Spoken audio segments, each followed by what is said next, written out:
नरेंद्र मोदी ने राहुल के उल्लू वाले बयान पर पलटवार किया। उन्होंने ट्वीट किया है और कांग्रेस नेताओं के भाषण को उन्होंने उस भाषा को दुर्भाग्यपूर्ण बताया है और देश के लोग जानते हैं कि कौन मूर्ख बना रहा है और कांग्रेस को लोग बर्दाश्त नहीं करेंगे।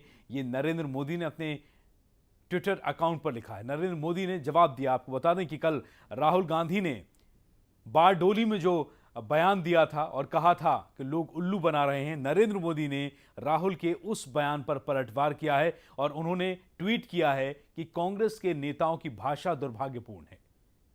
नरेंद्र मोदी का पलटवार राहुल गांधी के बयान के ऊपर। आपको बता दें कि कल नरेंद्र मोदी मणिपुर में थे और उस वक्त वो वहां पर रैली कर रहे थे, लेकिन इसके अलावा राहुल गांधी गुजरात पहुंचे। कल राहुल का गुजरात दौरा था। बारडोली में उन्होंने मंच से कहा था कि कौन उल्लू बना रहा है ये सब जानते हैं। संतोष पाठक हमारे संवाददाता इस वक्त हमारे साथ जुड़ चुके हैं। संतोष, नरेंद्र मोदी ने बिल्कुल देर नहीं की, उन्होंने पलटवार कर दिया है और राहुल गांधी की भाषा को भी उन्होंने दुर्भाग्यपूर्ण बताया है। देखिए, बिल्कुल जिस तरह से लोकसभा चुनाव नजदीक आते जा रहे हैं और जिस तरह से ऐसा लग रहा है कि तमाम दलों के नेता, देखिए सिर्फ राहुल गांधी का सवाल नहीं है, सिर्फ बाकी किसी और दल के नेता का सवाल नहीं है, तमाम दल के जो नेता है जिस तरह की भाषा का इस्तेमाल कर रहे हैं और उस पर जो काउंटर अटैक हो रहा है, उसकी एक वानगी हमें देखने को मिली थी कि राहुल गांधी नरेंद्र मोदी के राज्य में थे और वहां जिस तरह की भाषा का इस्तेमाल किया था, नरेंद्र मोदी ने ट्वीट कर ये जवाब दिया कि कांग्रेस नेता का जो भाषा जिस तरह के कांग्रेस नेता बोल रहे हैं वो दुर्भाग्यपूर्ण है।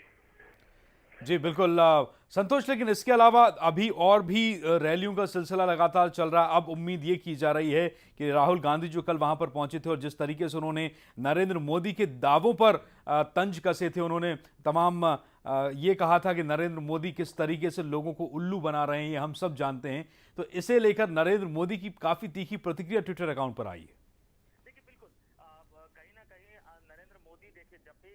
इस तरह की अटैक होता है, इस तरह की भाषा में नरेंद्र मोदी पर अटैक होता है तो शायद राजनीति के लिहाज से देखा जाए तो नरेंद्र मोदी के लिए फायदेमंद स्थिति होती है। इससे पहले जब मणिशंकर अय्यर ने ये बयान दिया था कि चाय बेचने वाला प्रधानमंत्री नहीं बन सकता है, तो उस पर भी काउंटर अटैक नरेंद्र मोदी ने किया था दिल्ली में जो पार्टी की राष्ट्रीय कार्यकारिणी की बैठक चल रही थी। और अब राहुल गांधी ने जो इस तरह की भाषा का इस्तेमाल किया उस पर नरेंद्र मोदी ने काउंटर अटैक। देखिए, नरेंद्र मोदी जानते हैं राजनीति के बहुत ही चतुर खिलाड़ी है। मैं आपको याद दिलाऊं, गुजरात विधानसभा चुनाव के समय एक बार सोनिया गांधी ने नरेंद्र मोदी को मौत का सौदागर तक कह दिया था और इसी शब्द को एक चुनावी मुद्दा बनाकर नरेंद्र मोदी ने अपने पक्ष में एक माहौल बना दिया था। तो नरेंद्र मोदी पर जब भी कांग्रेस के नेताओं की तरफ से इस तरह का अटैक होगा तो वो बहुत जबरदस्त काउंटर अटैक करेंगे, क्योंकि काउंटर अटैक के जरिए कहीं ना कहीं उनके पक्ष में एक सहानुभूति की लहर खड़ी होती है जिसका फायदा उनको चुनाव में मिलता है। बहुत शुक्रिया आपका संतोष पाठक इस खबर, इस जानकारी के लिए। तो जिस वाइब्रेंट गुजरात का बखान मोदी देश भर में करते घूम रहे हैं, राहुल ने मोदी के गढ़ में आकर सरदार पटेल की कर्मभूमि बारडोली में मोदी के उसी वाइब्रेंट गुजरात की न केवल पोल खोली बल्कि मोदी पर जोरदार हमला भी किया। 2014 के लोकसभा चुनावों के दो चेहरे, एक नरेंद्र मोदी जो पूरब में रैली कर रहे थे तो दूसरे राहुल गांधी जो पश्चिम में आम लोगों के बीच थे। मोदी चाय वालों की बात करते करते चाय बागानों के शहर तक जा पहुंचे तो राहुल अपने प्रतिद्वंदी के गढ़ में हुंकार भरते नजर आए। राहुल गांधी ने आज असल मायनों में अपने 2014 के मिशन की शुरुआत की, वो भी मोदी के गुजरात में पटेल के गढ़ बारडोली से। राहुल ने रैली के लिए बारडोली को ही नहीं चुना बल्कि अपने कड़क इरादे भी साफ कर दिए। सबकी इज्जत करनी, चाय वाले की इज्जत करनी है, चाय वाले की इज्जत करनी है, किसान की इज्जत करनी है, मजदूर की इज्जत करनी है,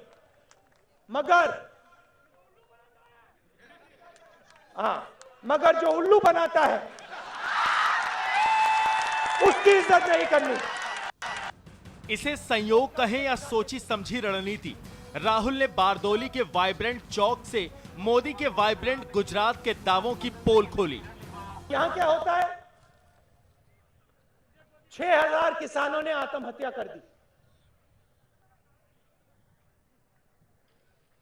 40,000 सिख किसान, उनके रिप्रेजेंटेटिव मेरे पास आए, उनके लोग मेरे पास आए, रो रहे थे, कह रहे थे भैया हमें गुजरात से निकाला जा रहा है।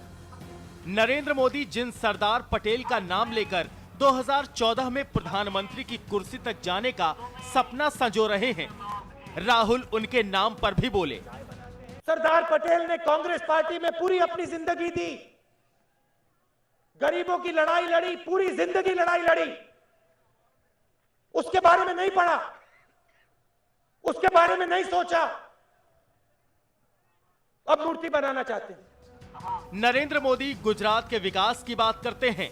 अपनी हर रैली में वो गुजरात का विकास मॉडल देश के सामने गिनाते हैं। राहुल ने उसी विकास मॉडल को निशाना बनाया। यहां 10 रुपए 11 रुपए की गरीबी रेखा है, 11 रुपए की गरीबी रेखा है और 38 लाख परिवार इस गरीबी रेखा के नीचे है। चमक रहा है गुजरात। अब जब चुनाव सर पर आ गया तो चुनाव सर पर आकर के और अपनी हार का पूरा के पूरा माहौल देखने के बाद उनको विकास की याद आ रही है। अरे भैया, इतनी बड़ी पदयात्रा करने की क्या जरूरत है? मैं बार बार कहता हूं कि इनको जो है मम्मी जी के घर से निकलकर मनमोहन जी के घर तक पदयात्रा कर लेनी चाहिए थी। सारी विकास की खोज हो जाती और सारे विनाश के कारणों का पता लग जाता। आज के मुकाबले में राहुल भारी पड़ते नजर आए हैं। अब मोदी का इंतजार है, हो सकता है वो उल्लू वाले बयान को कोई नया सियासी रंग दे दें। Bureau report, news express. तो कांग्रेस उपाध्यक्ष राहुल गांधी आज और कल ओडिशा में कुल 6 रैलियां करने जा रहे हैं, जबकि बीजेपी के पीएम पद के उम्मीदवार नरेंद्र मोदी आज केरल के कोट्टायम में रैली को संबोधित करेंगे। उन पर नजरें इस बात को लेकर हैं कि क्या वो आज राहुल की बात का सीधा जवाब यहां से देंगे। इसके अलावा वो कोच्चि के एक प्रमुख दलित संगठन द्वारा आयोजित एक जनसभा को भी संबोधित करेंगे।